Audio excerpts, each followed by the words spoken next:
Okay. So I'll give you a couple pointers on email, right? Again, our habit is to, we're going to want to open that email, and I still do too. I'm an addict, and I admit it, right? So let me just tell you what you should do with email, right? Turn off your email notification sound and visual. She said, no, I can't do it. Because what is it like? You're at work, right? You got your sound that goes bing, bing, bing. What does that do to your brain? What does that do to your sense of focus? Turn it off. Turn it off. Turn the visual off.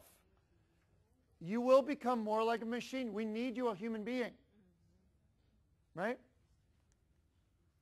Schedule recurring daily occasions or times to scan and read the email that are in your inbox.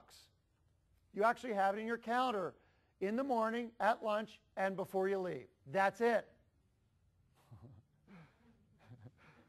I can feel you arguing.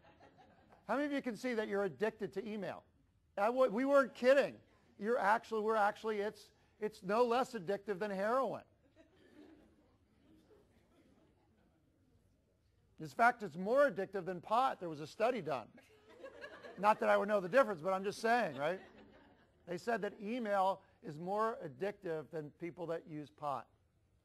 You have a question? Well, just a comment, because if we turn off our indicators, then that's going to cause a problem to the listserv when we need those immediate answers.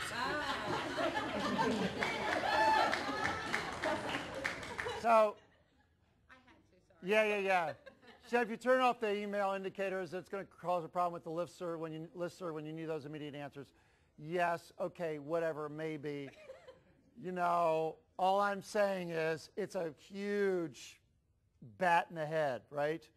Bam, another. And studies show that when you get distracted and you go into another task, on the average, it takes about 25 minutes to get back on task.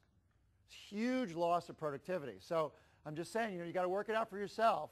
But when I spend my days reacting to emails, I feel like just crud at the end of the day. It's like, what did I do? When I spend my days where I've really worked on the stuff that I've scheduled, it's like a whole other experience, right? So, you got to do what you got to do, but see what you can do about that. So, okay, anything that you can't get to in the email, slide into a folder called Not Doing Now Email. So you want to create a folder in Outlook or a folder called Not Doing Now. Be right there, and then slide it in there. So I do that so that I'm not looking at all my email.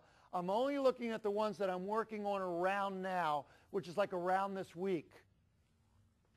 And then on Fridays, I have an occasion in my calendar, because I've scheduled it, where I actually will go through my Not Doing Now email.